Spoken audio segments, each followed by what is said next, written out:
అని కూడా లెక్క చేయాలి అక్కడ. వాళ్ళ ధోరణి వాళ్ళదే, వాళ్ళ మాటలు వాళ్ళవే. వాళ్ళు వాదిస్తూనే ఉన్నారు. మాకు నీళ్ళు ఇస్తావా ఇవి ఇప్పుడు అన్నట్టుగా వాదించడం ప్రారంభించారు.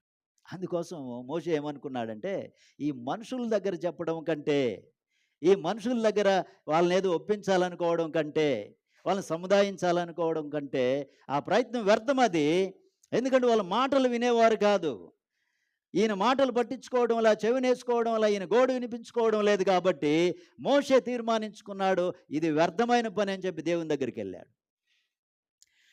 ఇదిగో నేను మొర్ర పెట్టినప్పుడల్లా నాకు సమీపం గుండే నా దేవుడు, నా మొర ఆలకించే దేవుడు, నా ప్రార్థన వినే దేవుడు, నాకు జవాబిచ్చే దేవుడు 24/7 ఎప్పుడైనా సరే ఎనీ టైం దేవునికి మొర పెడితే ఆయన సిద్ధంగా ఉన్నాడు నా ప్రార్థన వినడానికి, నా మొర వినడానికి, నాకు జవాబు ఇవ్వడానికి, నాకు సహాయం చేయడానికి.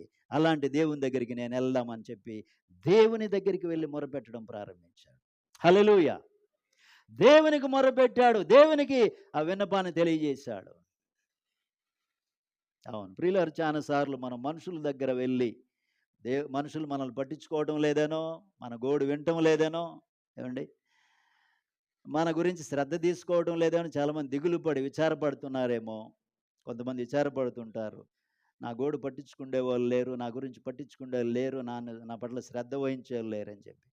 అయితే నువ్వు చింతించకుండా నీ గోడు వినడానికి నీ ఎడల శ్రద్ధ కలిగి, ఇదిగో నీ ప్రతి సమస్యను దేవుడు పరిష్కరించడానికి దేవుడు అంటున్నాడు, నాకు మొర్రపెట్టు నేను నీకు ఉత్తరం ఇస్తానని చెప్పి దేవుడు చెప్తుంటున్నాడు. హల్లెలూయా. మనం మొర్రపెట్టినప్పుడు నీ సమస్య ఏదైనా సరే, కష్టం ఏదైనా సరే, అది ఎంత పెద్దదైనా సరే, ఎలాంటిదైనా సరే, దేవుడు చెప్తున్న మాట ఏంటంటే, ఆపత్కాలమందు నీవు నన్ను గూర్చి మొర్రపెట్టు, నేను నిన్ను విడిపిస్తాను. హల్లెలూయా. అది దేవుడు చెప్తాడు. నా దగ్గరికి తీసుకురా, నీ సమస్యను, నీ ఇబ్బందిని, నీ కష్టాన్ని నా దగ్గరికి తీసుకురా, నేను పరిష్కరిస్తానని చెప్పి దేవుడు చెప్తుంటున్నాడు. అలాంటి దేవుణ్ణి మనం కలిగి ఉంటున్నాం.